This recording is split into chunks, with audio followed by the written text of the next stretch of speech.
पड़े हुए हैं, रिपोर्ट कर रहे हैं बलराम। अगर बात की जाए तो न तो जल्द सुनवाई के लिए कोई राहत मिली, और आज जब चीफ जस्टिस ऑफ इंडिया के सामने इस मामले को मेंशन किया अभिषेक मनु सिंघवी ने, तब भी उनकी तरफ से यह कहा गया कि इसको मामले को लेकर जस्टिस खन्ना की अदालत में जाएं।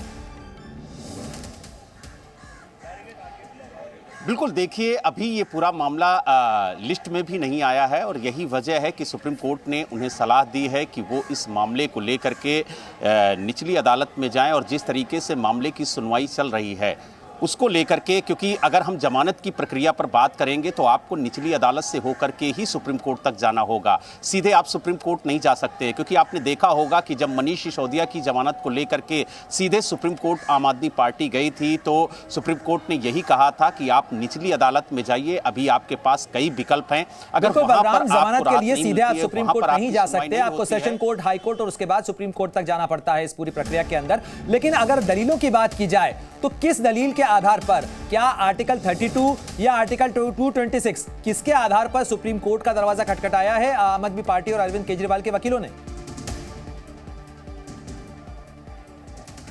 देखिए, आपको बता दें कि जिस तरीके से आम आदमी पार्टी बार बार इस गिरफ्तारी को गैरकानूनी बता रही है और इस गिरफ्तारी के खिलाफ ही आम आदमी पार्टी सुप्रीम कोर्ट पहुंची है, और जिस तरीके से देर रात आम आदमी पार्टी ये चाह रही थी कि इस मामले में सुप्रीम कोर्ट सुनवाई करे, लेकिन देर रात सुनवाई नहीं हुई।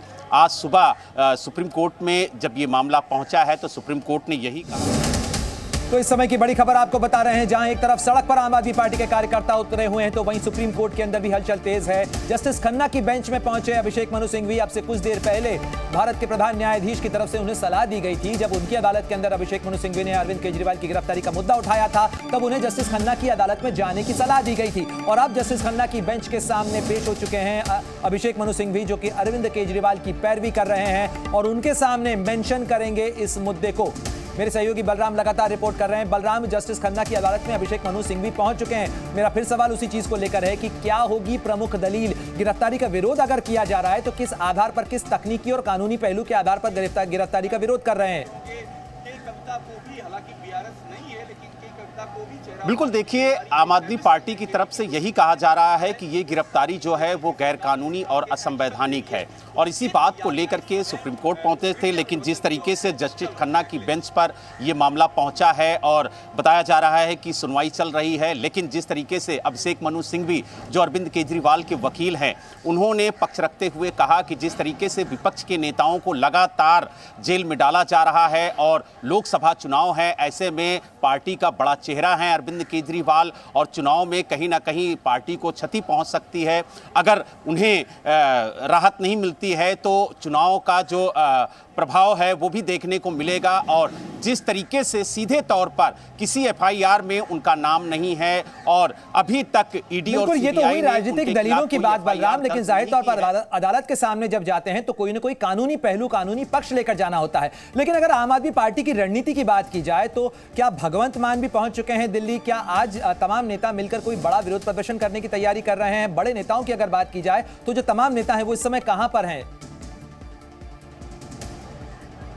देखिए, आपको बता दें कि जो पंजाब के स्वास्थ्य मंत्री हैं वो भी दिल्ली पहुंच चुके हैं, और कुछ ही देर में जो पंजाब के मुख्यमंत्री हैं भगवंत मान, वो भी दिल्ली पहुंचेंगे। सबसे पहले वो अरविंद केजरीवाल के परिजनों से मुलाकात करेंगे, उन्हें सांत्वना देंगे कि पूरी पार्टी और पंजाब सरकार उनके साथ खड़ी हुई है, क्योंकि लगातार जो नेता हैं, जो मंत्री हैं, उनके पहुंचने का सिलसिला जारी है। लेकिन जिस तरीके से पूरे मुख्यालय के आसपास सुरक्षा घेरा तैयार किया गया है दिल्ली पुलिस की तरफ से, उसको देखते हुए जो नेता हैं, जो मंत्री हैं, वो पहुंच नहीं पा रहे हैं। बड़ी मुश्किल से जो नेता हैं वो मुख्यालय पहुंच रहे हैं, क्योंकि 10 बजे का आह्वान था बीजेपी मुख्यालय के बाहर प्रोटेस्ट करने का। लेकिन जिस तरीके से नेता और कार्यकर्ता नहीं पहुंचे हैं, उसकी वजह से जो प्रोटेस्ट है वो भी लेट हो रहा है। लेकिन उम्मीद जताई जा रही है कि धीरे धीरे जो नेता है वो पहुंचेंगे और एक बार जो प्रोटेस्ट है वो फिर से शुरू होगा। और उम्मीद जताई जा रही है कि दिल्ली ही नहीं बल्कि बलराम, देश अब से कुछ देर पहले जो तमाम आम आदमी पार्टी के बड़े नेता हैं उनकी तरफ से कई बयान सामने आए, प्रेस कॉन्फ्रेंसेस सामने आई इस मामले को लेकर, और ऐसे में एक बयान या कहा जाए एक आरोप ये भी लगाया गया